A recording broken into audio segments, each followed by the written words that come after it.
კოალიცია ქართული ოცნების რუსთავის მერობის კანდიდატი დავით ჯიქია მაიაკოვსკისა და 19 მიკრორაიონის მოსახლეობას შეხვდა. მერობის კანდიდატი უბანში არსებული პრობლემებით დაინტერესდა და არჩევნებში გამარჯვების შემთხვევაში ადგილობრივებს მათ მოგვარებას დაპირდა. დავით ჯიქიამ საარჩევნო პროგრამის პრიორიტეტებზეც ისაუბრა და მოსახლეობას არჩევნების მეორე ტურში აქტიურობისკენ მოუწოდა.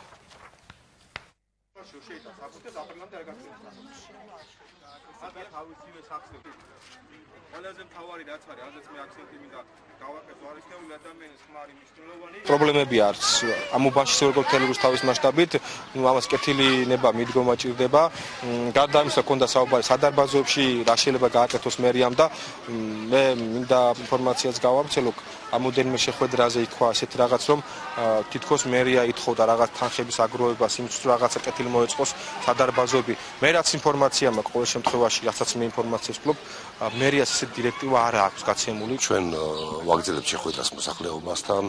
კიდევ ერთხელ ავრიცხეთ ჩვენ თავის დროზე ყველა პრობლემა აბსოლუტურად კორპუსების მიხედვით, სადღა პრობლემაა, მაგრამ ეს მუშაობა გაგრძელდება მომავალში, რასთავარი გაგრძელდება არჩევნების შემდეგ მოსახლეობასთან შეხვედრა უფრო ინტენსიურად, რომ ჩვენ შევქმნათ ზუსტი წარმოდგენა, როგორ დავგეგმოთ 2015 წლის ბიუჯეტი. ძალიან დიდი ტკივილია მით უმეტეს ძველი რუსთავისთვის. ქალაქი არის უპატრონოდ, ქალაქი არის მიტოვებული.